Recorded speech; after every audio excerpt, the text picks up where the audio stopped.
So it's September, and in my part of the world, I can start bow hunting.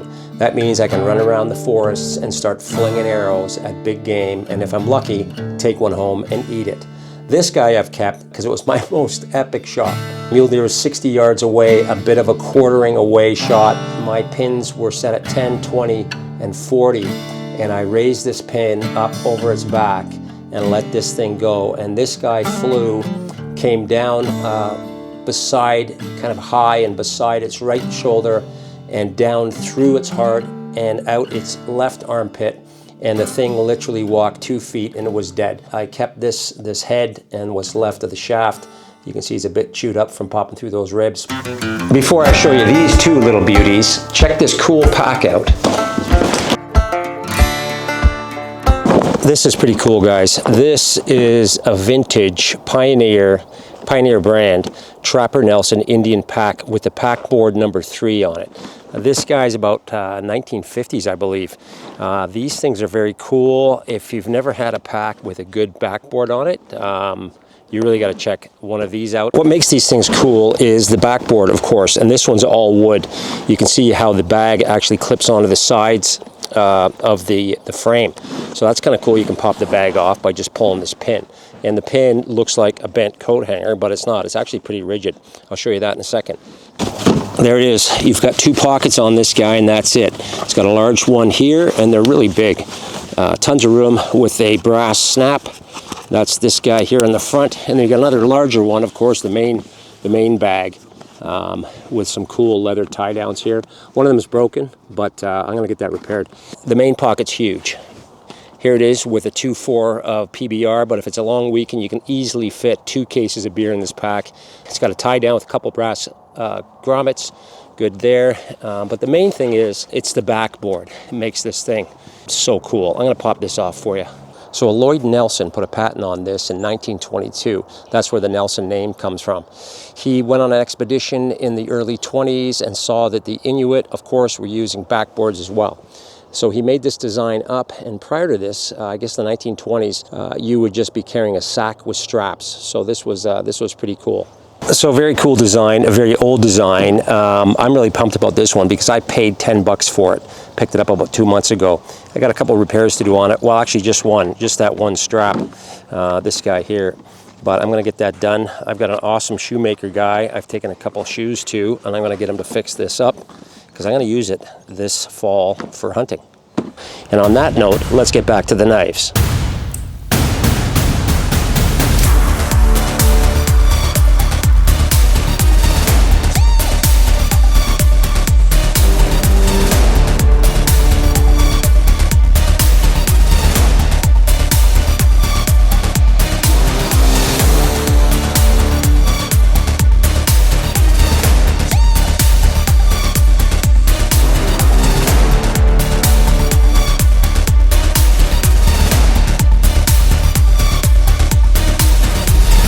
So it's the first day of fall, and I'm going to try and get out bow hunting here soon, probably next weekend.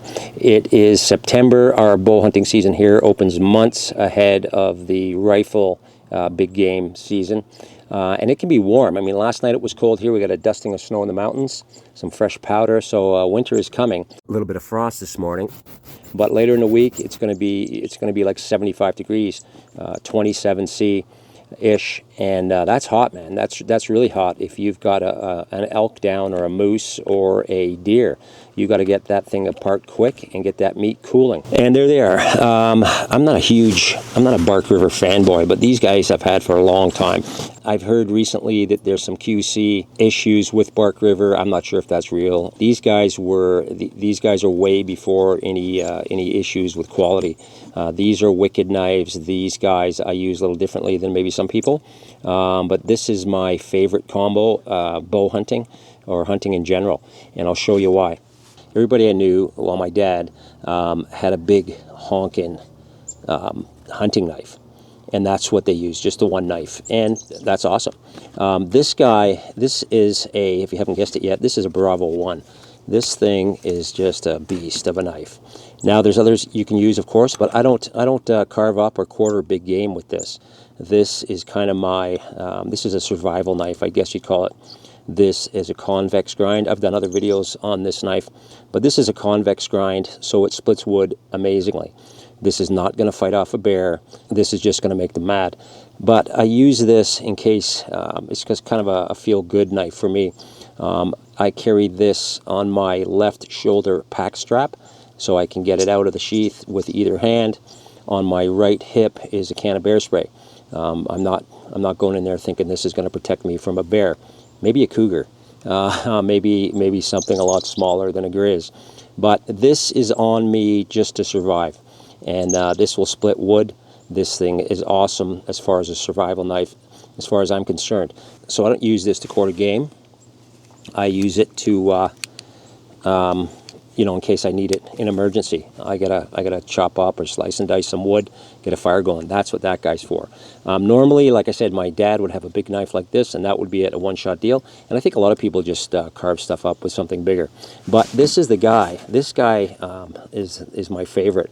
And I've used other knives to quarter game, but this guy will carve up a moose, an elk, whatever you need it to do. This is another Bark River.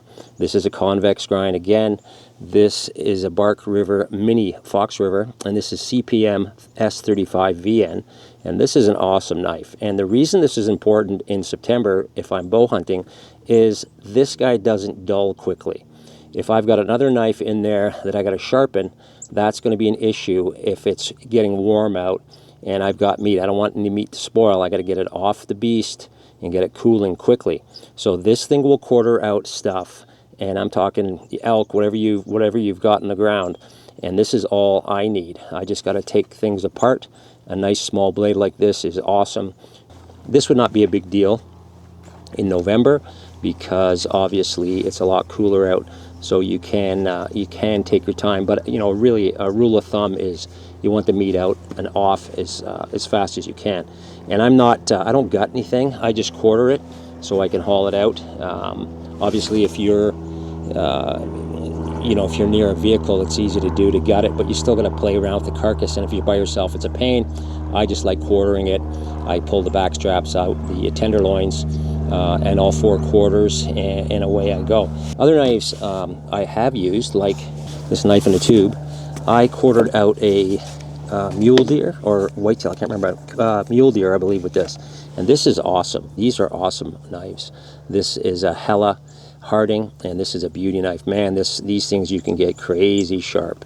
Just a beautiful knife, and this will do it. But this is a little softer than these guys. I'm going to have to sharpen this if I'm carving up and hitting bone on an elk or let's say a moose. These guys won't hold an edge as long as, say, S35VN, in my opinion.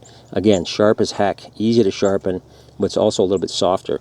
So this would work out much better in November, but if I'm ripping through something quick in September and it's getting warm out, I'm going to pick one of those two.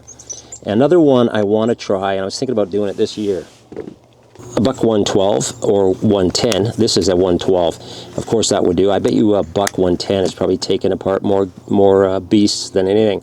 And I might try this year. This is a perfect size for me.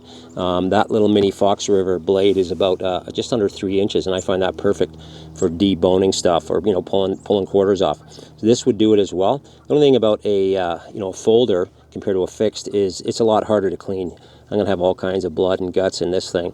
Not a big deal, but I just trust the fixed blade a little bit better. This locking back is definitely not going to fold up on me while I'm in there.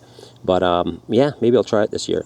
Another knife that would do as far as a survival knife is one I've carried many times hiking and screwing around is this guy. This is a Garberg, Mora Garberg, and this is an awesome knife. Again, this is set up for a left shoulder or pack shoulder strap carry, and these are awesome knives, man. This would do it as well as far as survival, and it's a little bit lighter than my my Bark River Bravo 1. But that's my combo, guys. That's a quick video for you. It is bow hunting season. I'm going to try and get out next weekend is the deal, and I'm not sure what kind of weather I'll be dealing with, but whatever it is, these two guys will take care of the business.